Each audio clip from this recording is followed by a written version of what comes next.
పీడ విరుగుడై సంవత్సరం నిండింది.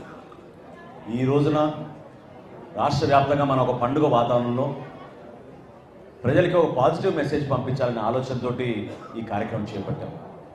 భారతదేశంలో ఎక్కడ లేని విధంగా ఒక అద్భుతమైన తీర్పు మన ఆంధ్రప్రదేశ్ ప్రజలు కూటమిని బలపరిచారు. నరేంద్ర మోడీ గారి నాయకత్వం, చంద్రబాబు నాయుడు గారి నాయకత్వం, పవన్ కళ్యాణ్ గారి నాయకత్వం ఖచ్చితంగా మన రాష్ట్రానికి అవసరం అని ఎవరెన్ని ప్రలోభాలకు గురి చేసినా, ఎవరెన్ని ఇబ్బందులు పెట్టినా, ఎంత దారుణంగా ప్రవర్తించినా ఓపికతోటి ఆ రోజులు గంటలు గంటలు క్యూలో నిల్చుని ఈరోజు కౌంటింగ్ జరిగిన రోజు గత సంవత్సరంలో ఎంత అద్భుతమైన తీర్పు ఇచ్చారో మీ అందరూ చూశారు.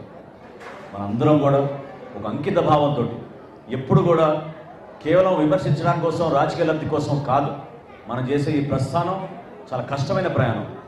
చంద్రబాబు నాయుడు గారు ఈ వయసులో రాష్ట్రంలో ఉన్న ఆర్థిక ఇబ్బందుల్ని అధిగమిస్తూ అనేక సంక్షేమ కార్యక్రమాలు, అభివృద్ధి కార్యక్రమాలు చేసుకుంటూ వచ్చారు. ఇంత దూరం ప్రయాణం చేసినందుకు మమ్మల్ని అందరినీ ముందు నడిపిన మా అధ్యక్షుడు పవన్ కళ్యాణ్ గారు ఎంతో త్యాగం చేసి, కృషి చేసి కూటమి విజయం కోసం అహర్నిశలు కృషి చేశారు.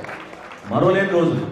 ఎందుకంటే 3 పార్టీలు కలిసి ఎక్కడ కూడా ఎటువంటి సందర్భంలో కూడా చిన్న ఇష్యూ రాకుండా సీట్ల సర్దుబాటులో కానివ్వండి, ప్రజల్లో మేము చేసిన క్యాంపెయినింగ్ కానివ్వండి, ఒక చైతన్యం తీసుకురావడం కోసం చేసిన కృషి కానివ్వండి, ఎవరం కూడా మర్చిపోలేము.